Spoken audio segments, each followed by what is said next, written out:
All right, everybody, welcome back to Movie Talks and Chill. We're your hosts. I'm Tony Serrato. I'm Gavin Butts. I'm Patrick Wall. And to our special guest, Jason A. Weiss. All right, welcome. And also, guys, this is day 3 of Sunscreen Film Festival. Day 3. We're still upright. Yes. Only morning time, so we got, this interview. We got a lot more to come, man. A lot of stuff going on. Are you morning upright? Is that an expression? Well, that's his expression. I don't know. That's my expression. It was back in middle school. It feels very polite. Yeah, right. And that's usually what we're not. Right, It's polite. exactly. I'm horizontal. There's only one reason I want to be vertical. But anyway. Yes. So why don't you give us a rundown of why you're here at Sunscreen? I'm here with a short film that actually played yesterday called Help is on the Way. Help is on the Way. There's an inflection there. I'm from New York. You have to say it that way. I'm Ron Burgundy. Exactly. But it's not a vocal fry. Got it. It's not the, can you help me? It's more of an, well, I can't say, but it's like help is on the way. There you go. Got it. Okay. Because it's about a therapy session. I'll give you the skinny. Yes. It's about a therapy session between a therapist and a guy who seems very stuck in his life, and she tries to help him. He seems to be unwilling to take advice or to hear her, but she gives him the greatest advice, but he may be the absolute wrong person for that advice. That's all. Okay. Short and sweet. Short and sweet. It's 8 minutes long. I actually wish I could cut another 30 seconds out of it, but you get to a point, and I was working with an editor that, like, he kept on saying after every cut, I think we're done. I'm like, we're not done yet. I'm like, I love that you're eager, and I know we're a micro-budget production, but it's done when it's done. And I'm like, finally, we're like, all right, this is an acceptable place to be. But I see it now, and I'm like, I'd cut 20 seconds out of it. 20 minutes. That would be, there would be no movie. I would cut 20 minutes out of my 8-minute movie. Exactly. We're at negative 12. Yeah, something like that. We got to wait 12 minutes for something to come up. That's something, yeah, exactly. I would have to internalize that. The showing's at 8 o'clock. Oh, we're here at 8. You already missed it. You missed it. You missed it. You should have come at... It was 12 minutes before. No, see, what you have is a black screen for 12 minutes. For nothing, no sound, no nothing. It's an art film. But see, it's an artistic and film. then just Finn. But see, Question mark. I pitch things. I love black comedy. And for me, the best idea for a movie would be everyone gets killed in the middle and the rest is just scenery. That's I'm like, awesome. it would be really great. But the truth of the matter is, a filmmaker did do that, but not quite that thing. I don't know if you, listen, I'm a filmmaker and I'm a film buff, Yeah. which is the reason why I'm in this whole thing. I assume that's why you guys are here. We love Absolutely. movies. No, we hate Yeah. movies. We Yes. can't stand Right, them. exactly. So Antonioni, Michelangelo Antonioni, you've heard of him maybe? He did a movie called L'Eclisse. He did like a trilogy. It was like L'Avventura, L'Eclipse, it's The Eclipse, and La Notte. But in The Eclipse, it's the story of these two lovers, Monica Vitti and Alain Delon. And, it's a very existential movie. And they're these lovers, and their relationship, they have this weird relationship, and then by the end, they just kind of, it sort of falls apart, and they're supposed to meet at this location that they've met at, and they don't meet. And so the last 10 minutes of the movie are shots of the location where they were supposed to meet, and they're just empty spaces, or they're not empty spaces, but they're spaces where these two characters are no longer. And it's like funny, and it's really beautiful, and I'm like, somebody already did that. My joke was, I want to see people die, and then the rest is the scenery. But because it's an existential comedy Yeah. thing. So for me, that's funny. Mm-hmm. Now, with your short film, is that the genre of it is comedy? Or what would you say it would be? Here's the thing. It presents itself, if you start watching it, and some people get it and some people don't, it presents itself as a drama at first. As sort of a drama.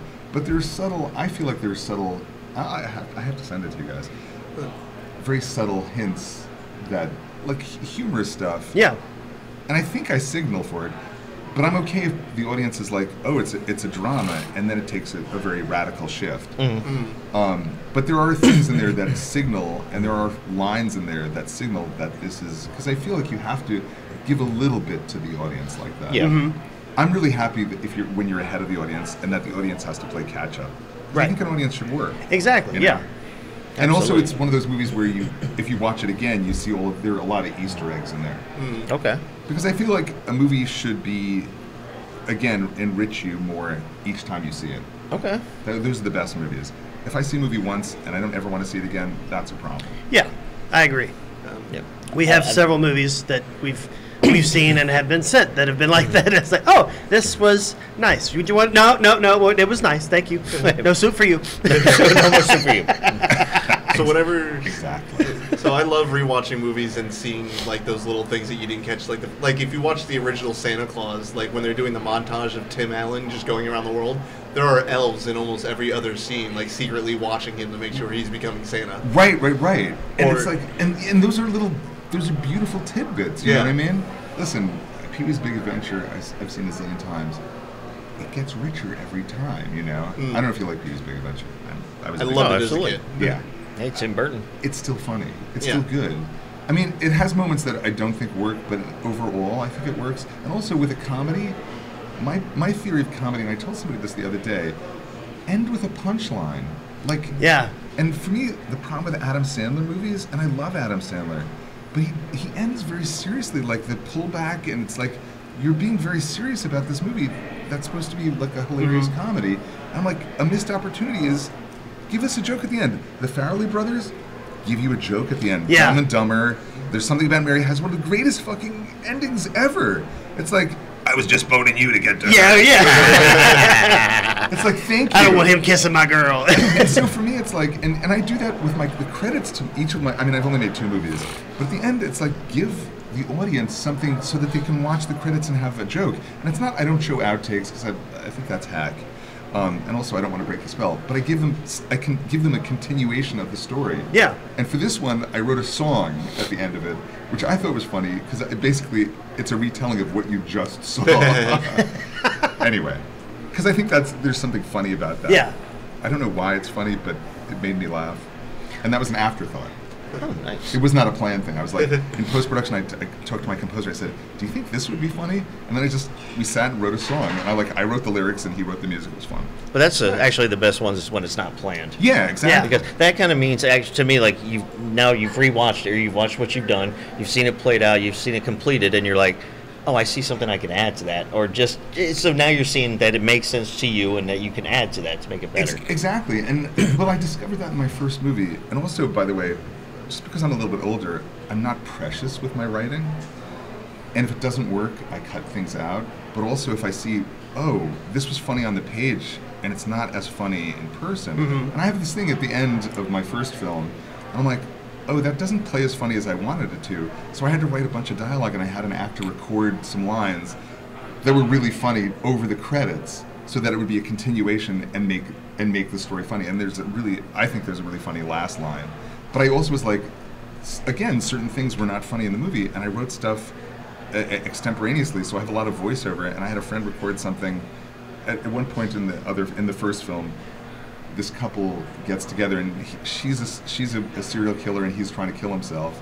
But they fall in love, which is a hack idea. But I'm trying to make I like the premise. Interesting. I'll send you guys that too. Yeah.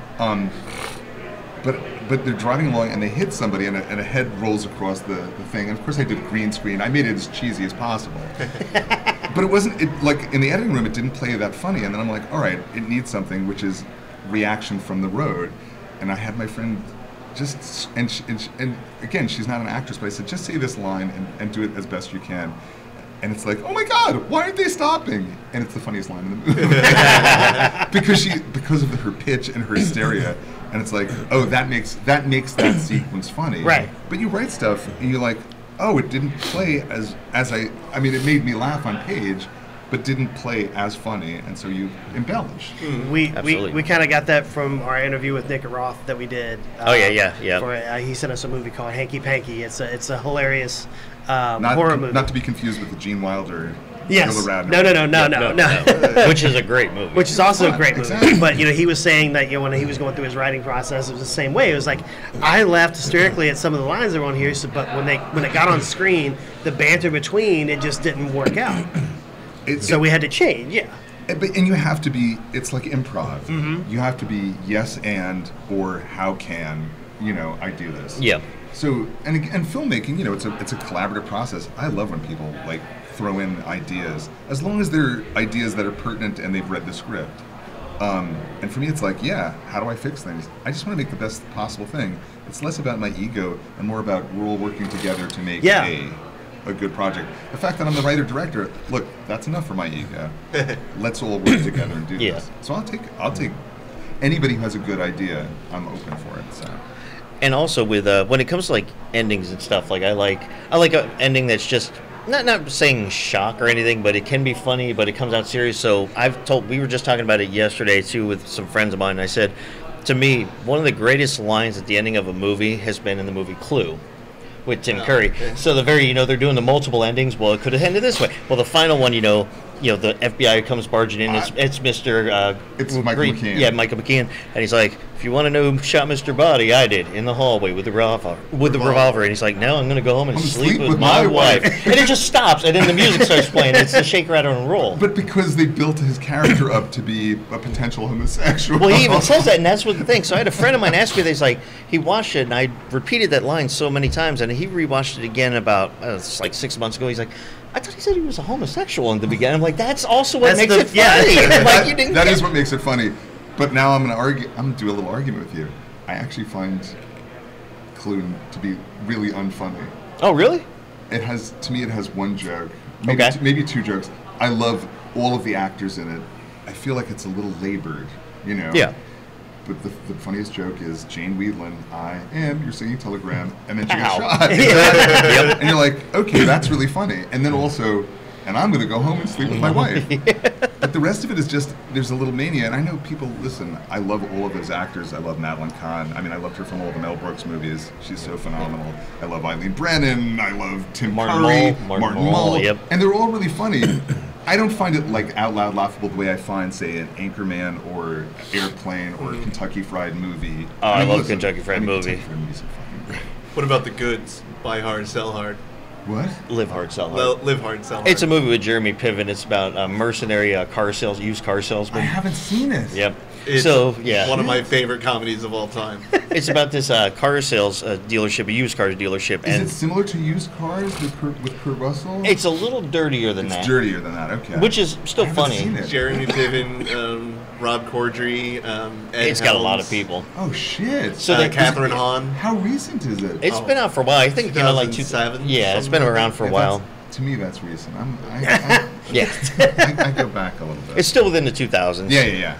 But yeah, they have this used car. It's this guy that has a used cars dealership, and his brother has another one. Yeah. And his people that are working for him, they just can't sell cars, so they hire in this group of Jeremy Piven and his team are mercs. Merc used cars. So he's like, you're not going to hire mercenaries, are you? Mercs?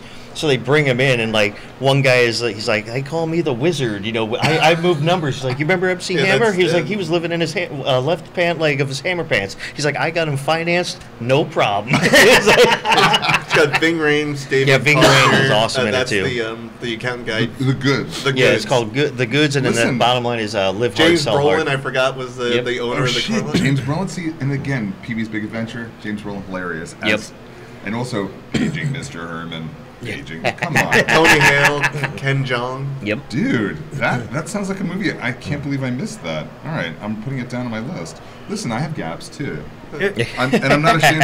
I'm not ashamed to admit them. Well, and everybody does. But in fairness to that, it was never really heavily marketed or theatrically released. I think maybe it was out for like a month. Yeah. I think it was right after PCU. Oh shit. No, it was a little bit further. PCU was in like early '90s, or mid late '90s, but. No, it came out after. It was in 2009. I just looked it up. Yeah. All right. It's on my list. Yeah. But I'm just trying to see where it's streaming. Prime Video. Well, that was right after the big boom of when Iron Man came out and the MCU started, so people weren't really paying attention. Yeah, people started gravitating to the superhero movies then. Yeah, 2008 kicked off the MCU stuff, so that's kind of. Are you guys? MCU? So I like them. I'm not as much now. I think it's oversaturated now. Well, oversaturated. But I did like the original, the first 10 years. Let's say that. Sure. I saw a lot of them. I find that they go in one ear and out the other, and I'm like, oh, I don't remember. Because a friend of mine is really into the stuff, and it's like, oh no, you're making this thing, and I do love the idea of it. I'm going to give you some literary stuff. William Faulkner wrote about the family of the Snopes, and he wrote about this specific area in is it Mississippi? I don't know, whatever it is. But all of his books are like, they have characters that are in other books that make cameo appearances. And my friend was all about like, and I admire that about the MCU, is that there are these little Easter eggs and that they all live in the same universe. Yeah. And I think that's really kind of spectacular on a level. But I found myself being, and again, I was not the biggest comic book guy. I was a Mad Magazine guy. So I'm not as up to date on them.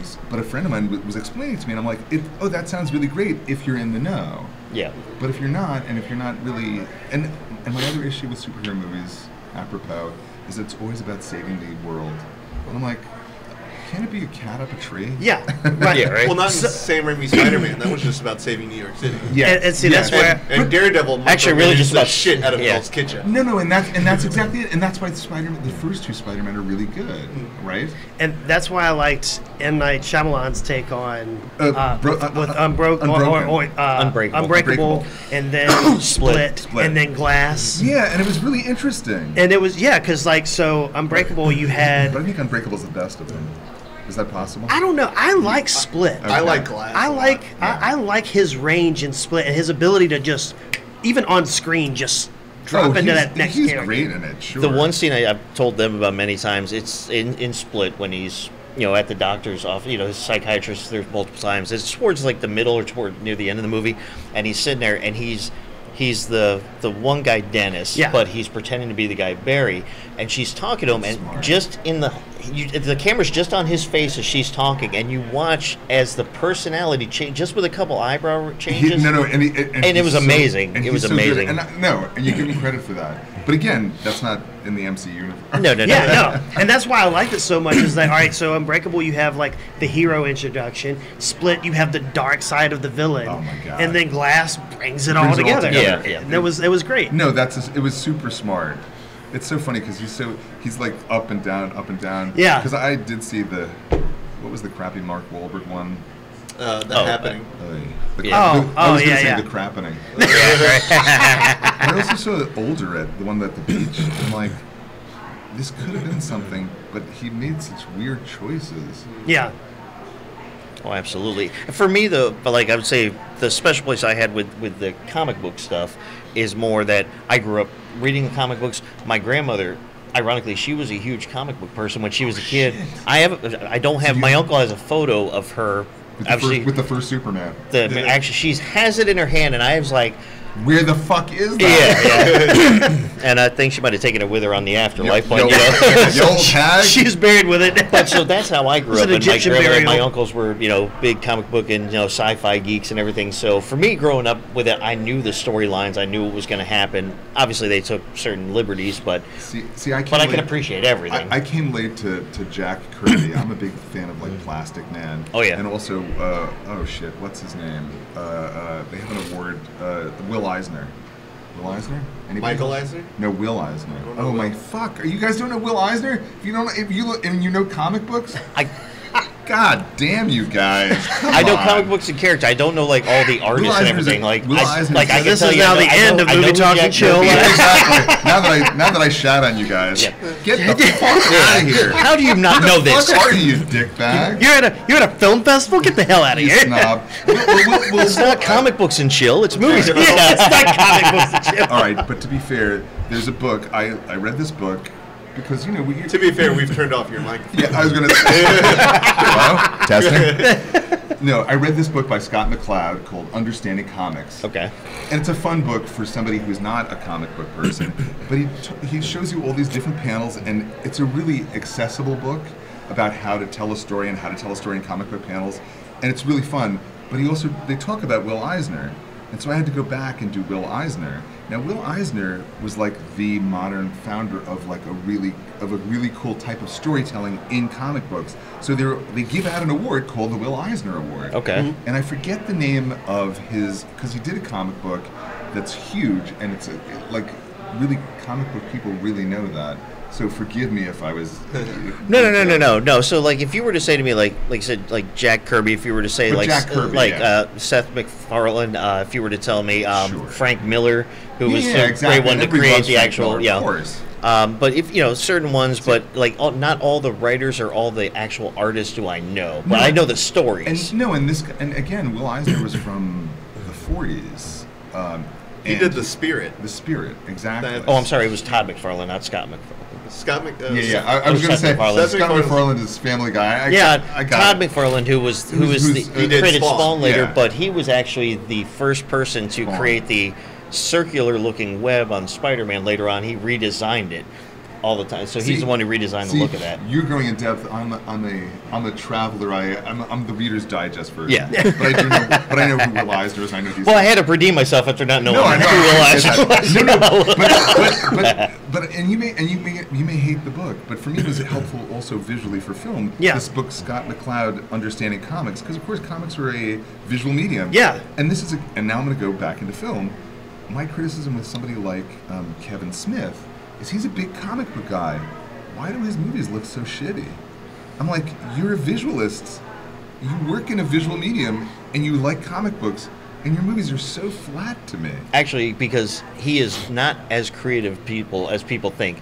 So I'm a big Kevin Smith fan for a reason. Tony's favorite director. It's Is it? only because I like his writing. I like his dialogue. He can write dialogue like most people cannot. He does have a very He has an special ear. way of doing that. He has an ear. But Chasing Amy is my favorite of his films. Absolutely. And that's- if you look at that visually, that's actually pretty It's pretty much- nice. it's much better. than the other ones. Dude, Mole Rats. It was very And I love the idea of Mole Rats, but I'm like visually, and he's literally doing a comic book thing. And you're like, use a Dutch angle at least, or use something. I mean, look, I made a film about two people sitting in a room, and I'm like, and I want to show people this. Look, you set a goal for yourself when you make a film, Yeah. especially if you're a new director. And this one was like, so my first film was fun. And I just threw everything but the kitchen sink. The second film was like, let me show that I can direct actors. But I have two people in the room. How do you make it look visually interesting? Yep. Well, it was very simple things. Since he's the patient and he's not quite right, he's always off-center. So when you cut back to him, he's either here, or he's either here, or he's down here, or he's up there, and it's just off-center. And she, being the therapist who's giving the good advice, is generally always centered. And then once he makes a decision, he becomes center frame. And like, very simple, very obvious technique, but it's like, it makes it interesting visually. And I'm like, And it flows with the story. it flows with the story. And I'm like, I'm trying to, how do I enhance the story visually? Right. And we did an exercise with the actors, which was like, all right, it's the Terrence Malick technique, which is you have the dialogue down, great. Now we're going to act out the scene without dialogue. I really want to get to a point where I make a movie without dialogue, but I rely on dialogue a lot because I wrote in sitcoms and stuff like that. And this was like, okay, and it was a great exercise. But again, I'm thinking it's a visual medium. How do you keep people in a room talking interesting? And that's what I did. And I also planted, as I said, I planted a lot of Easter eggs. The books on his side say something. The books on her side say something. I actually make a cameo in the books on her side. And it's like, all right, I'm doing stuff. Anyway, blah, blah, blah. Forgive me. No. For commandeering the thing. No, But it's like, this is why we They brought hear you. us talk all the time. We also stopped recording 10 minutes ago. good. My mic is dead, and stopped recording me. I think I'm being held captive here. But let me ask you this: so, because I'm a huge fan of just dialogue-heavy movies, because if it can make a story interesting, where you can just listen to two people talk. I've told them this many times. You put two people in a room, and I can sit there and really sit up and watch it. But you have somebody like Quentin Tarantino, and he writes great dialogue. Yeah. He does stuff. If you go to Barry Levinson Diner, it's a fun movie. Yeah. You know Barry Levinson's Diner. Yeah. It was his first movie as a writer-director. He also wrote on High Anxiety. He wrote with Mel Brooks a lot. Yeah. And he also wrote, I think he wrote for the Carol Burnett Show. Oh, damn. Dude, I'm old. I have these references. But like they start somewhere and they start writing dialogue, and the dialogue is fun. I mean, look, Seinfeld. I don't know. Oh, I'm a big Larry David fan. But that's what I'm saying is like dialogue is really important. But at the same time, one of my favorite directors is Alfred Hitchcock. Yep. And he does have these long, boring sequences of dialogue. And I'm not saying they're boring, but he also has these great moments of, I mean, look, Vertigo, one of my favorite films. The first 45 minutes of the movie, it's just James Stewart following Kim Novak in a car. And it's mesmerizing, it's hypnotic. And you're like, oh, I get it. I like Rear Window. It's one of my favorites. Rear Window is a phenomenal movie. Yeah. I mean, they are two. I mean, you put them together because they were re-released at similar times. Rear Window is a filmmaker's film because it's about he's literally making all of those windows into little movies. And their screen and the dialogue is fucking fantastic. John Michael Hayes is a great screenwriter. He wrote a lot of Hitchcock stuff in the 50s. To Catch a Thief, Rear Window, I think The Trouble with Harry, and The Man Who Knew Too Much, second version, which I've grown to really appreciate, by the way, if you like Hitchcock. But yes, dialogue is really fun. It's super fun. But it's I like to set up challenges for myself. Oh yeah, you can also. I'm not saying that. Like obviously, I like visual as well. Yeah. But I guess was the question I was going to ask, because one of my favorite movies is nothing but two people sitting in a restaurant. That's My Dinner with Andre. My Dinner with Andre. And they tell a story, and you can actually, Robert McKee, I don't know if you read Robert McKee, but he talks about that, and it's like literally Act 1, Act 2, Act 3. I've listened to it like radio, and it's beautiful. It's just such a great movie, because they're also saying things that are very compelling. Well, yeah, because you had one guy who's basically just quit his regular life and went out into the world and experienced all these very unique things with different cultures and stuff, and he's basically trying to put on Wally, and he's trying to basically just explain to him, hey, this is how you live, and then the other guy's explaining like, no, living my life here, my life is this, in my condition is perfectly fine. I like going to work every day. I like, going home to my wife or whatever it may be. And the little, it's like I get my coffee and I do my little thing. It's super funny, and sometimes I'll spring, but I love, and he springs for a cab at the end. Yeah. And you're like, it's such a small moment, but it's such a fucking great moment. I'm with you 100%. And that's so. And it's magic because they make this alchemy. Absolutely, but to that point though, like visually, like it's very basic. It's basic. There really isn't a lot of like specialty work or anything like that. However, I think just because, well, not only that, but because of the charm of the actors as well. They're naturally charming as people, so they put that into their work as well. Oh yeah. But I think having that charm in the dialogue also is what created that not needing those visual aspects as well. However, the the restaurant was a beautiful set. Yeah, it was a beautiful set, but I think it was shot. Was it shot on 16? So it has that I'm pretty sure it was. to it. Yeah. I mean. It definitely looks like it. Yeah, it looks very remedial. Yeah, but it's so compelling. I was telling somebody the other day though, I think it was Carlo and Dredd. They were doing some sort of interview. They wanted to do documentaries. I said, a documentary doesn't have to look great. I used to program a film festival in Austin, Texas, the Austin Film Festival, which is the screenwriting competition. I was brought on in the 90s to build the festival up, or to build the film aspect of it up. We showed a documentary film, because I said it tells a great story, and this is an example of realistic, of reality storytelling. And basically, it's all these people who want to win a Toyota truck. I'm not sure if it's a Toyota truck, but I'm going to say it's a Toyota truck. So they have to keep their hands. It's a competition, hands on a hard body. You have to keep your hands on the truck, and whoever is the last one standing, and it takes however long it takes. I've heard of those competitions taking like days. Wins the truck, and it's the most amazing. It's the most amazing story. And you have all these people. You have this one woman who's super religious, and you have other people, and they all have really good reasons for why they want the truck. And it's shot shitty, but the story is so fucking compelling that it transcends the need for anything, spectacular. And it's one of the greatest stories ever made. You should see that movie, Hands on Hard Body, 1997. Hands on Hard Body, okay. But it's so good because you start rooting for different people. You start rooting for forgive me. You start rooting for the religious woman at one point, and then people start to they're up for 24 hours, and they do have breaks every 2 hours or something like that where they're allowed to do something. But the idea is like they can't keep the things. But at one point somebody just wanders off, and they follow the person who wanders off because they're in a daze. Because torture is what you do is not having sleep. So, and you can't lie down on the thing, which because that would be a cheat. But you're like, oh, I'm rooting for these people. Yeah. Anyway, there was a quick scene in A Big Bang Theory where they find the one ring. Oh, really? And so like they're all that's how they decide who gets it. They're all holding the ring, and they're not going to let go. And so like Leonard gets up, and Penny's like. They're dating at this time. She's like, all right, well, I'm just going to try on some lingerie I got from Victoria's Secret. And they're standing in their doorway. He was like, you guys win. And he walks off. Well, but it's like the contest episode inside. Yeah, right? Exactly. I'm out. Just 30 seconds. Now, when you're speaking of like combining visual with, good dialogue, but also not overpowering too much dialogue. I think, personally, one of the best directors that has been able to do that is Stanley Kubrick with A Clockwork Orange. Oh my God. That to me is like, because it's dialogue, but there's not too much. But his visual, just the way he shoots it, the look, the music. Yeah. The movie blows my mind, and the fact that it was made in 1973 and is still current. Still stands. And you can, by the way, say that with every one of his films. Oh yeah. And I actually really love people. I mean, and Eyes Wide Shut has come up in the world. I thought it was one of the greatest movies ever because it is this weird dream-like thing. Yeah. But it's actually a comedy because at the end, what does he say? What does she say? I don't know about you, but I think we're going to need to fuck.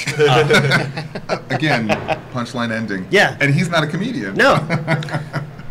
But I'm like, I love that. But yeah, Stanley Kubrick and Clockwork Orange, well, his visuals. But he's a very, and his visual thing is everything has to be centered and even. So because the chaos is the characters. Oh yeah. So. But I like also how he does kind of like those, and I'm not going to say it's the actual like fisheye, but in certain things like there's that. It's a wide angle. When they break into that woman's house and she has the big statue. Dildo, yeah. And they're fighting, but they cut back dildo. and forth. To them, and it's a woman. It's almost like that fisheye kind of or walleye type look. But my favorite shot is. Oh, it's just rocking. It's just rocking back and forth, and it's like.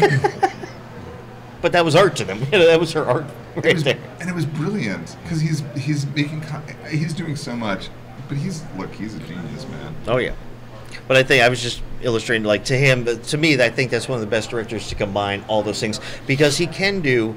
Just visual, where he keeps you in 2001, I always get Space Odyssey. Yep. 2001. You have that, obviously The Shining. Even though the story-wise, Stephen King was not happy with the way it was done. Which he was not happy with.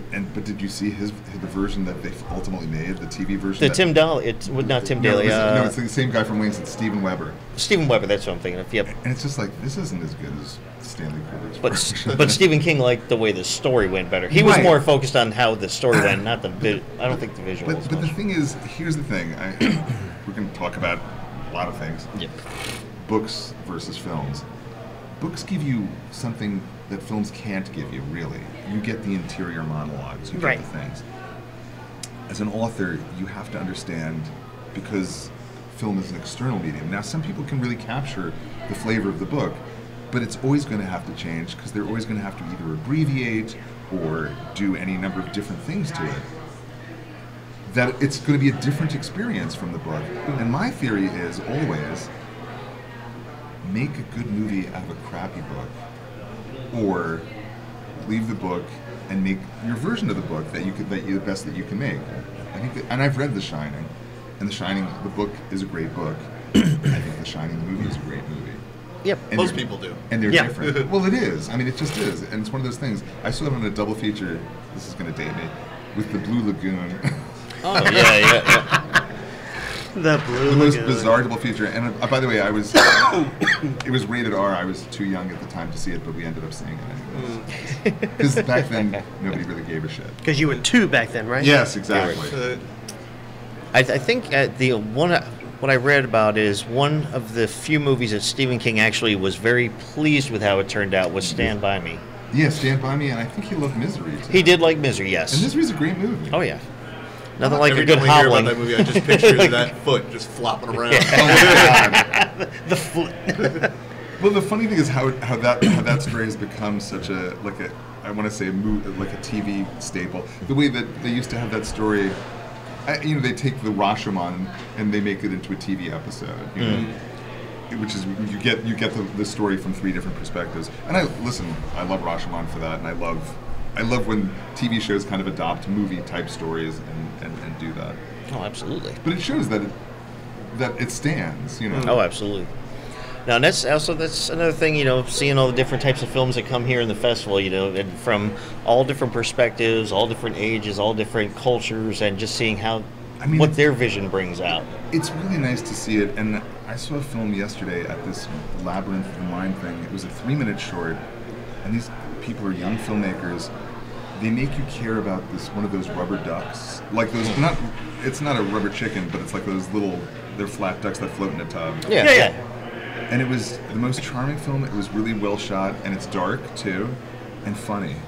and it was smart because it knows when to get in and when to get out. I have a rule about shorts, for me, especially comedy shorts, is less is more, always. Yeah. I mean, if you want to talk about comedy, like Judd Apatow, I love Judd Apatow's work. It feels like he never met a scene he didn't like. There's no reason for a 2-hour comedy, you know? And I grew up liking... And that was my big pull on Anchorman, too. I was like, first off, you didn't really need it. Second off, why'd you need a 2-hour, 10-minute... They did not need it. Not really need. They did not need exactly. it. No, they didn't need to do it, but I have to say, I have a fondness for Anchorman, too. Right? Because the episode, the moment when they're in the Winnebago... Mm-hmm. And they're like, oh, what's the, the fry, that fry thing is the best thing I've done there. Yeah. It's like, hey, why do you have a terrarium? Scorpions, oh, it's a little thing I have, and there's bowling balls. It's just bowling ball, yeah. It's just like the stupidest setup for like the greatest joke ever. Oh, it's on cruise control. And also, who's driving? And also the shark, what was the shark's name? Oh, yeah. I fucking loved him. With the He shark. came back. He came oh, back. he didn't come back. Exactly. It's the greatest visual. And yes, it has a lot of dead space. Yeah. But I'm with you. It's like, but I feel like cut. An hour and 40 minutes is a great length for a comedy. Yeah, you could have even just ended with the giant fight at the end. Exactly. Is that the ghost of Stonewall Jackson? Exactly. Be a mint julep waiting for you on the other side. Exactly. I mean, it has great stuff in it, but Yeah. it's like 2 hours is it's massive for a big comedy. ask. It's Yeah. a big ask. Yeah. And we already know that like long comedies fail. It's a mad world. They thought, wouldn't it be the greatest thing to have a comedy that's 3 hours long? And listen, I have a fondness for It's a Mad World. It is long. It's too long. And also, Woody Allen was going to make Sleeper a 3-hour comedy because he thought he had this idea. I don't know if you've read about it or if you care about Woody Allen. I still like Woody Allen. I like Woody Allen's work. But he was going to make Sleeper this 3-hour comedy. It was going to start in present day 70s and then go into the future. Mm-hmm. And then he was just like, oh, fuck it, we're just going to do the future thing. It's, again, 80 minutes long, 89 minutes long, whatever it is. And I'm like, it's a great movie, Some people say it doesn't hold up. I still have a fondness for it. There is one Woody Allen movie I just wanted to mention real quick. It's one of his newer, well, I say newer, again, it was in the early 2000s or mid-2000s. That's newer. He did the movie with Larry David. Larry David's making it's called Whatever Works. Yep, I thought that was pretty well done. That's like, it's kind of like Woody Allen going back to his classic ways, but in a modern time. It has a charm to it. I feel like he hasn't made a great movie since Husbands and Wives. Yeah. Has that. I mean, I like Match Point fine. I mean, there are things about his movies that I like, but I really love the 70s movies and the early 80s movies, too. Yep. Except I don't love Hannah and her sisters. But that's a different story. We won't tell him. Yeah, no, exactly. No, I just feel like the writing is a little... Just turn that down. I feel like the writing is a little sloppy. He gets a little sloppy, you know what I mean? Absolutely. But we do have to, you have to head end. off here in a minute. I don't want to because I love this conversation. This is kind of what we like doing is just kind of talking with everybody and just getting into what they do. And I don't know if you could tell I'm very passionate about it. Absolutely. Yes. No, I did not get that at all. No, it was. No, I tell somebody. Actually, we want you to leave. I hope so. No, I tell people that like movies are my religion, and when God disappoints me, I get very angry. That's awesome. But that is great. Thank you so much for taking the time and joining us, Guys, man. this was so much fun. I hope I didn't bogart. No, not at all. No, and if you're back up tomorrow morning, if you're still around tomorrow morning, if you want to stop in and chat for a few minutes, we're around. I'm taking an early flight. Okay, that's that's 6:45. Okay. Because otherwise, if I didn't take the 6:45, it would take me 12 hours to get home. Understood. All right. Well, we do appreciate you joining us for now, and for you, the viewers, thank you very much for joining us. Continuation of Day 3 of the Sunscreen Film Festival. A lot more to go, and we got all day Sunday as well. But until then, for Movie Talks and Chill, we are your hosts. I'm Tony Serrato. I'm Gavin Butts. Patrick Wall. And Jason A. White, thanks so much for having me, guys. All right, thank you. Guys, take care. You're perfect. Oh, yeah. Great. All right, everybody. Welcome back to Movie Talks and Chill. We're your hosts. I'm Tony Serrato. I'm Gavin Butts. I'm Patrick Wall. And to our special guests, if you please introduce yourselves. Hey, Tiffany Murray. And Lola No. All right, and so what brings you to Sunscreen Film Festival? We have a feature film called Two Lives in Pittsburgh. 2 Lives in Pittsburgh, and it's featured. Nice. What is 2 Lives in Pittsburgh about? Can you tell us? Yes, I can. Awesome. Well, some people, haven't showed it yet, and they're like, oh, I don't know if I can tell you. Yeah. Well, why, Tony? Appreciate Well, it. no, I'm just kidding. Buckle up.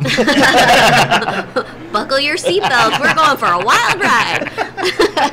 It's about a working class blue collar Pittsburgh guy who is raising a child who is exploring gender and sort of how he reconciles what he thought was normal and how to continue to love this child, and also sort of the general imperfect people doing their imperfect best. Okay. So what brought this idea? Like, how did the idea come about? What made that? Our writer, director, lead actor, Brian Silverman, is he's a teacher at a special needs school, and he had a student who sort of came out as trans, and all of the other students hugged this child, clapped, they were super encouraging, and he thought, what if this happened in my hometown in a time further back, set in the 90s, and he thought, would it be the same? Mm. And so it kind of was an exploration for him in where he grew up, how he grew up, and sort of reconciling all of those things. A lot of reconciling happening over here. Yeah. We got a whole lot of reconciling. So, is this the first film festival this has been shown at? Have you guys shown it at anywhere else? So we premiered at Dances with Films in June in LA, and have been screening it ever since. We've been about 20 to 30 festivals, so we're actually at the end of our festival run right now. Nice. Working on a distribution. Well, you couldn't have picked a better spot to end at, you know. Oh, we're really excited to be here. It's been such a great fest. How did you hear about Sunscreen? Oh, that's such a good question. I don't know. I think Brian's been doing a lot of the festival submissions, but he was like, hey, tell me where you guys want to go or where you have people. And I actually grew up in South Florida. And so I was like, hey, we can get it in Florida. I'll get my parents to come. I'll gather some people and try to fill those seats. And so I think he specifically looked for festivals near where we had people. Okay. And this is one that just started standing out, and we heard great things from different people, and we're like, okay, this is a pretty legit festival. Oh, you yeah. never know. Oh, yeah. Going into a festival you don't know about, but this one has been just such a blast. Absolutely, and not just the people and the atmosphere, in the festival, but it's also a great location. Yeah, absolutely. It's, beautiful St. Petersburg. A lot around. We've talked about with many people many times because there's more film coming to this area, more and more. It's been big for a while, but it's becoming a huge place for filmmakers to do stuff, and also the Clearwater Film Commission stuff. They've beginning to offer grants for people if they shoot films here. You got to get a rebate, so there's some money guaranteed to come back. Which Tony Armour, who used to be the film commissioner here, he's now in Dallas, but started the film festival here. He was a big advocate of that, and it's brought a lot of people. But what we talked about is that there's so much, different types of scenery in the Florida area and all around. So much culture that you can just provide from the areas, getting, you could have, central, almost like Virginia-esque, with the ranchers, whereas you could also go, you've got spots in the south, in the town where you could go Spanish style. And a whole lot of, especially around Ybor, and you could, even there, you could do, timepieces, back in the 40s. It's still got that cobblestone street, so... Yeah, we also recognized in this festival there's a lot of Florida filmmakers. There's a lot of really great films out here. And that's actually cool. Partially attributed to Sunscreen is because it's their 19th anniversary, but they've been promoting hey, make a film or bring it in. I'm sure, as a lot of other festivals, what happens is there's very strict criteria to get in. Not saying that there isn't criteria to get in here, but here they're like, no, just bring your film to us. If we can fit it in, and we think it's good to go up there, we're going to show it. Yeah. So it's not like trying to push to try to get into Sundance or South by Southwest or Cannes or Cannes or however you pronounce it. I never get that right. and even that is if they're not coming, if it's not coming, and they're like, all right, this isn't good enough this year. Here's what we would like, something you could do. And they'll reach out. They won't just say no and that's it. They'll give you feedback. Filmmaker friendly, versus just there for the fame and the pictures and the press. Well, if you don't know already, so their motto here for Sunscreen is it's a film festival for filmmakers by filmmakers. Yeah. And I've told a lot of people this, even a lot of the volunteers here, people here are also involved in filmmaking outside of this. So it's literally almost everybody that's involved in this thing has done film or worked on film, whether it's as much as, being a gaffer or, being a director, being a writer, helping us produce or whatever. So it's really good. Let me go back to your movie, though, because that's what we're here to talk about, is how has the reception been at the other festivals and also this one? It's been really amazing. The film has been really special for us. We've been on the project for about 5 years, almost 6 years now. Yeah, 5 to 6 years. Yeah.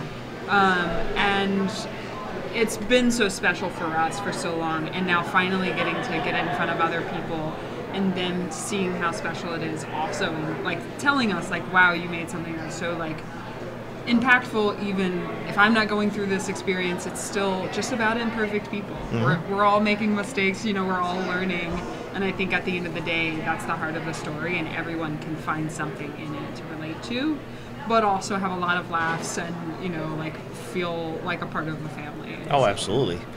And so you said it's based in Pittsburgh. Was it all shot in Pittsburgh, or was there anything outside of Pittsburgh that was shot? Everything shot in Pittsburgh. Okay, great. I have a couple of friends of ours that are diehard. Yeah, they're both from Pittsburgh. Diehard people. Yeah, so I have to look. Well, Heather, yeah. Steve, just by extension. He roots for whoever Patty tells me. Yeah, exactly. Yeah, right. Smart man. Yeah, as a good I don't want husband. to mess with the answer. Happy wife, happy life. Also, Steeler fans, man. Yep. Yeah. Oh, Die hard. Oh my God. The Let me most tell you diehard what. fans I've ever seen. She brings a Yeah. terrible towel to the bar. Yeah. Amazing. Yes. We have many nods to And the she should terrible come to our towel film. film. And I'm a native here. I'm born and raised in St. Petersburg. So obviously, when the Tampa Bay amazing. Bucks are playing them, Sure. it's never that Oh, good. Now, it's me and her intense. have a very good rapport. So we Except go on that neutral day. at that moment, Sure. but I can cheer, The she other can parts of cheer. your We're all personality good. get along. But we have that special rapport. Anybody else, they might get killed. No, but she's a diehard Steelers fan. But you were saying earlier, and it was going to lead up to a question I was going to have is, so you've been on the project 5-6 years. So what does that time frame look like? Like, what were we doing during that 5-6 years? Was there like breaks in shooting? Was there like pre-production took a little bit longer post? Like, kind of walk us through how that worked. Well, there was a small thing called a pandemic that Oh, that happened thing. in the middle of our schedule. I don't It think kind we of threw got us off any a of that little out bit. here. I haven't heard about that. Yeah. No? Yeah. Well, it shut a lot of things down. Just to give you a little overview. No, so when when I first got the script, I read it, and it was one of those scripts that I thought, oh my God, I have to be part of this project. I don't know how, I don't know when, and I didn't want to be pushy about it and be like, I need to be on. No. I just was like, you know what? If it's meant to be, it'll be meant to be. It's fine. It'll work out. Once he brought me on, I brought Tiffany on, and she read the script and had the same feeling that I did. We did a lot of pre-production in terms of the fact that Tiffany and I had worked on a bunch of other projects, mostly shorts and web series and things. I have a couple of features, smaller role in terms of producing, not from beginning to end, but just brought in for segments and things like that. But we had both done film. Brian has worked as an actor on a film, but has never really done the production side of things. Okay. He has a little bit of experience, but not as much as Tiffany and I did. Yeah. So a lot of it was us sort of managing expectations and really talking about, this is the money we have, this is what we can do, this is how we compromise the things that you want to do that we're not really able to do, but we'll figure it out. Pandemic, and we had to make the script more intimate because there were public places, bars, malls, parks, things that we were like, background actors, like all the things. And we thought, okay, well, if we're going to do this in 2021, because we were originally going to do summer 2020, we were like, we got to make it smaller. So the bar became a man cave, the mall became something totally different at the house, and like everything just got more intimate, which actually was a blessing because it made our script more intimate and actually brought out more of the heartwarming part of the story of this family. So really, it did us a service. Yeah. So Sounded like it just added that much more charm to it. It did. Right. Again, Every issue we ran into ended up being a blessing in disguise. Whether we could accept it in the moment or not, there was always like, after the fact, we look back and we're like, oh, I'm so glad that actor didn't work out, or this, this location didn't work out. It's been such a blessing to see all the pieces come together the way they should. Absolutely. And what I actually really take from that, or what I really like from that, and it's a tribute to what you guys have done, is that you had this story with bigger scenes or bigger locations, and you get this pandemic thing that you're talking about, whatever that is. Yeah. But so you get the pandemic happens, and you basically say, hey, we can't do this. A lot of people would just scrap it or say, hey, there's no way, this story isn't going to work unless we do it this way.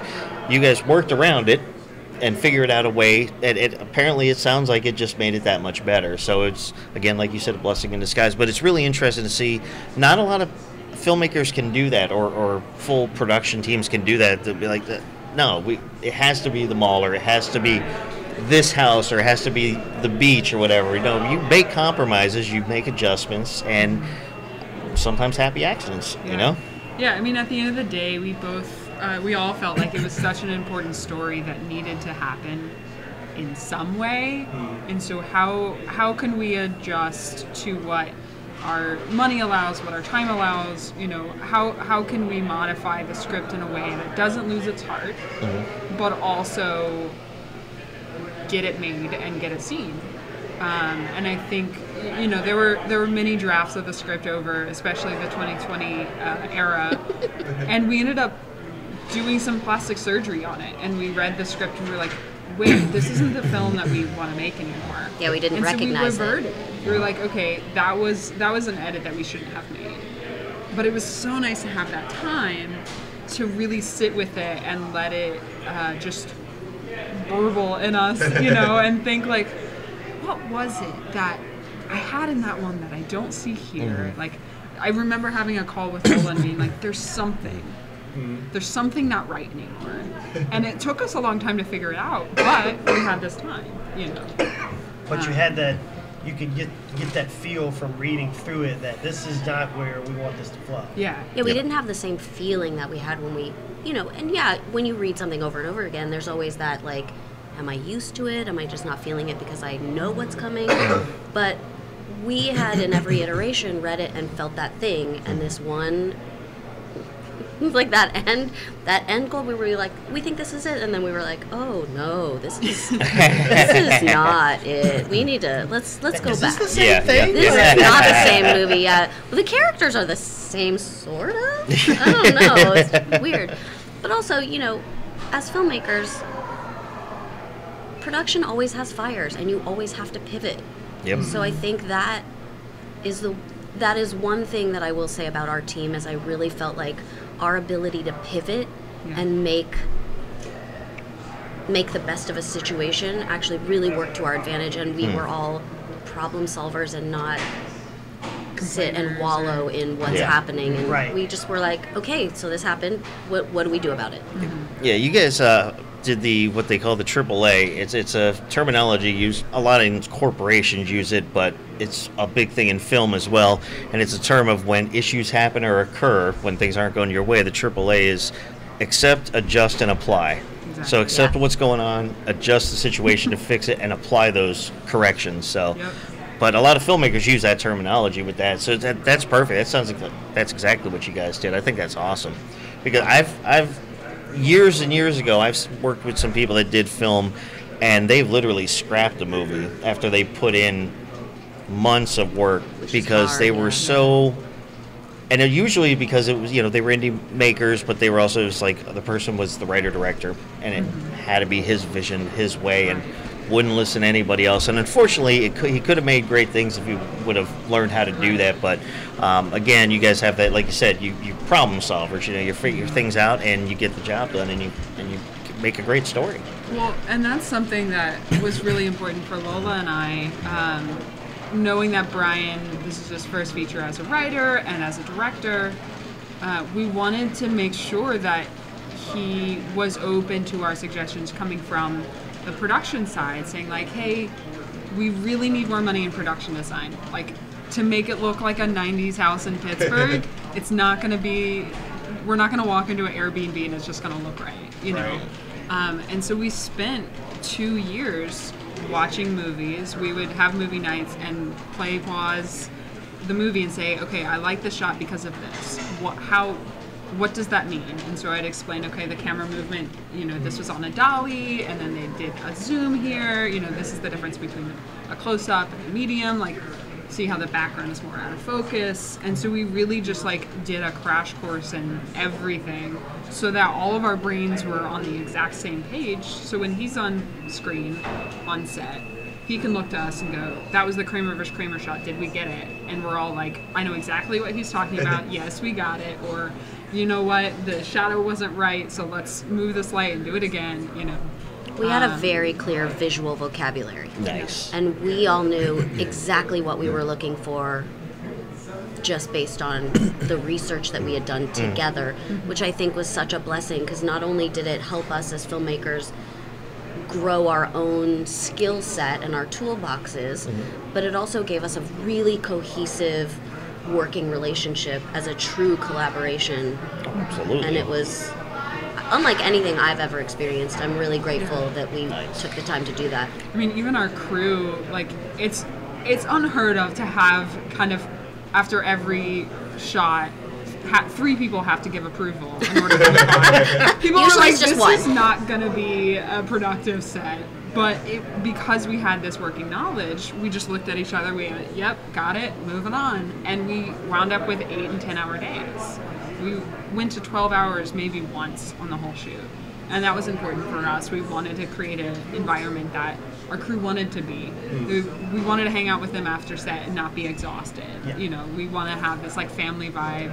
We want to make something good, but we don't want to exhaust people. You don't want people to be dead at the end of the production. Exactly. Because we've all been on shoots like that. Oh, And yeah. I don't look to those fondly. Even if the project turned out great, I don't want to watch a movie that I was miserable on. Yeah. And Because so all those memories come flooding back Oh, when we yeah. watch what's on the screen. Yeah. It was also really important for us that our head of departments felt like they were creative collaborators. They're all experts in what they do, so why not take their input? If they had something to say about something that we gave them as a direction or something that we were looking for, and they were like, well, how about this? We always took their suggestions, and we had such a great team of people that all were similarly minded in the way that we work, that it really, like we said, we only went over 12 hours one day. And it was because of weather. So here comes to a funny question on this Yes. one. So what would probably be the funniest, or maybe even the quirkiest thing that happened on set? Or even if you want to share something that happened on another project you worked on. Funniest or horrific? Okay. Hey, you know what? I think that would be the better one. Let's go with that one. We've got some. Yes. We've got some good Horrific gets stories. better ratings. Let's go. All right. wanna do it? Which one do you want to do? You want to do? I'll do fire. You'll do fire? Yeah. Okay, so I'll I've do. got 2. So they've already got them. Yeah, You guys are even linked up on this one. Oh too. yeah, no.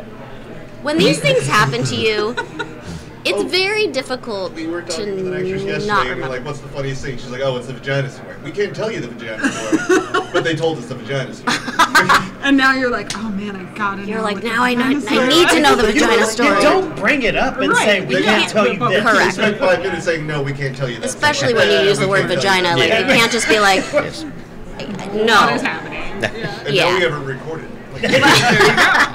And now everybody will ask That's them what right. that story Yeah, is. all Right. 30 people that listen to this podcast. Yeah. Listen, don't 39. underestimate yourself. I'm sure there are a lot more people that you don't know about that list. Absolutely. Mainly because we can't. You know what? That's a whole thing.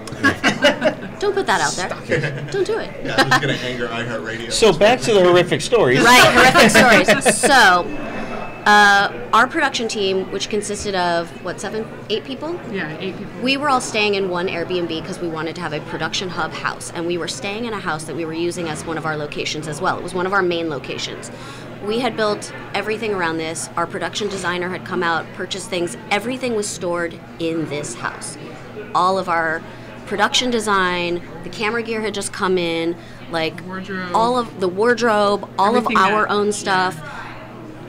And 3 days before we started shooting, so we'd been in this Airbnb already 2 weeks.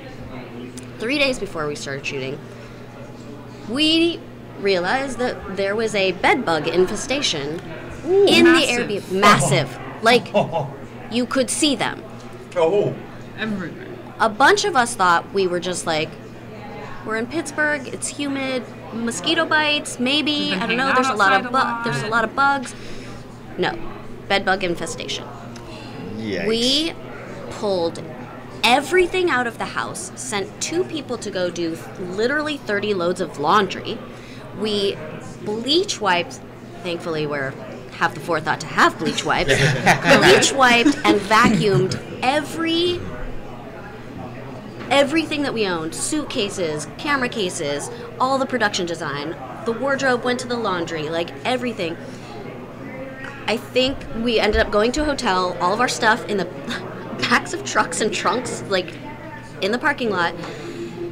And Brian, Tiffany, and I think by the time we got to the hotel, it was what, like 11 p.m.? 11 p.m. after we had taken all this stuff and packed it up and got to a hotel. The 3 of us stayed up and debated whether or not we postponed for a week, which meant pushing all of our people who were flying in a week, which meant paying for extra gear time, locations, all of the lovely production things that happen, or if we could figure out how to keep going. And this is one of those things I'm talking about in terms of pivoting. The 3 of us figured out how to start on time, find a different way to do this location with one of the existing locations that we already had, and by 3 or 4 a.m. the next morning, we had figured out a whole new plan. We started, our first day ended up being a half day. Okay. And then we were on schedule for the rest of the shoot. Oh, that's awesome. It was fantastic. Insane, and really a testament to the mindset of our crew and the problem solving and the fact that everybody just sort of came together and were like, okay, this is the thing we're doing, go. So that's a little bit more involved than what I would have done. I would have gone to the pest store, grabbed 3 bug bombs, threw them in there like flashbangs, and closed the door.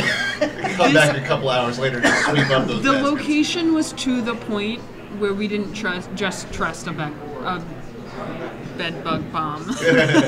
Also, our budget was so tight, we did not have bug bomb money or time. or time. Yeah, because even if they did that, you would still have to clean all the clothes and everything anyway. Right. Yeah. So you're just adding more money to the project. Be able to donate 3 bombs. Right. Don't add him to your think tank group on problem solving.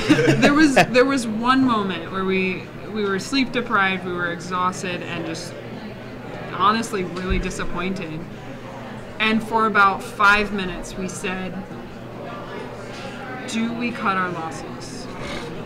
Is this going to cost us so much more money that we will wind up putting ourselves in the hole? And is it worth it to put everything on pause and come back to this when we have more time to figure it out?" Because in 3 days, at this point it was 2 days because it was that night. We had a cast and crew meeting that next day, so we were like pulling everything out of the house and moving it after the owner had done a bug bomb for like the mattresses and whatever. Pulling the rest of the like big furniture out of the house, moving it. We like ran to the cast and crew meetup and we're like, everything is fine. I have no idea what's happening, but everything is fine. This is perfect. This was planned. Yeah, exactly. But when Tiffany says 5 minutes, it was a literal 5 minutes. Like, the 3 of us were really like, okay, let's come up with every scenario to fix the situation, and if we really can't figure it out, that's when we scrap it. Yeah. That would make an interesting short film, like a 5-minute short. Call it the 5-minute thought process. Yeah. When you have a disaster that happens, Right. and you come through and have everybody's input. I would like to make that short That is good. about a disaster. It's copyrighted. Do it, and if you don't, we will give you created by Take credit. it because I'm probably not gonna have time to make it. Just give me creative You can use credit Patrick on that for one. the instant scrap it file. Love it. So we do We have give the up other where I- horrific story. I think fire, was it? So Fire. fire. So we all know, like, we use the term we're putting out fires on set. There's always another fire to put out. We had a literal fire to put out. So we were filming a warehouse. It was just the exterior. We're stealing the shot from across the street. our actor just like walks up, sits on his truck, and gets a phone call. So it was just a long shot, no audio. We're just like grabbing it and we're gonna head out. Skeleton crew. Yeah, Literally just 5 like of us. Five people. So I set the camera up, call action. Brian's doing his thing, and then we hear this pop and sizzle. What is that? Look up, and there is a transformer that has blown on a power line above this factory parking lot. So there's like 30 cars in the parking lot. A transformer throwing sparks down onto the very dry grass because this is July in Pittsburgh. And immediately 3-foot-high flames. Damn. While we're filming, we're like, what? Do I take it out or leave it in? Are we gonna like what? We have to put it out. There's gonna be an explosion. So we just like we grabbed all the water bottles that we had in the truck. Lola went and like knocked on the neighbor's door, and we're just like trying to stomp it out, squirt it out with water. Finally, we did get it out, but all of us like turned around after that, and we were like, did that just happen? We just put out a literal fire. Pyrotechnics for the movie. Yeah, exactly. This is not an action scene today. It just turned into a This kiss is a very sad phone call. Come on. I think we need a safety guy on our sets from now on. Someone on standby. Wow, this scene's on fire. No, literally, it's on fire. No, it is on fire. No, it's we are not literally joking. on fire. And you know when you know logically that like cars don't blow up like they do in the movies. Yep. But the thought process when you see the flames by the cars, you're like, oh no, it's gonna blow up. It would be that one time where you don't think it's going to happen, yeah, you know? Exactly. Awesome. That is fantastic, guys. I just want to say thank you for joining us. Wait, before we go. wrap up. I'm sorry. Go ahead. I was talking with Doug before we came on air. Okay. And Lola, I think you may be the most famous person to be on this podcast. She was Amy in the movie Congo. Oh, that was familiar. Yeah. So, Yes, I was. Nice. thank you for being on the podcast. Yes, thank Oh, you. you are so welcome. I'm so glad that you enjoyed that, or maybe you didn't enjoy it. No, I did. Oh, okay, great. Loved Congo. You never know. I mean, people have some very opposing opinions about that movie. Well, there it is. That movie was great. Oh, thank you. You're welcome. Appreciate That's that. Those fan- people aren't on, or probably don't even listen to this show. So they don't matter. But we do have our students are going to be coming up soon. Unfortunately, I want to keep talking to you guys, and if you are going to be around tomorrow, if you want to stop back up, even to chit-chat for a little bit longer, we always love having people back. So, but thank you again so much for joining us. Yeah, we'll talk about There you go. We yes. can talk about Congo. There you go. I'm All right, so all for tomorrow it. we'll meet you up here. Okay. But until then, for Movie Talks and Chill, we are your hosts. I'm Tony Serrato, I'm Gavin Butts. And that's Paul. and to our special guest. Tiffany Murray. Lola, no. All right, guys, take care.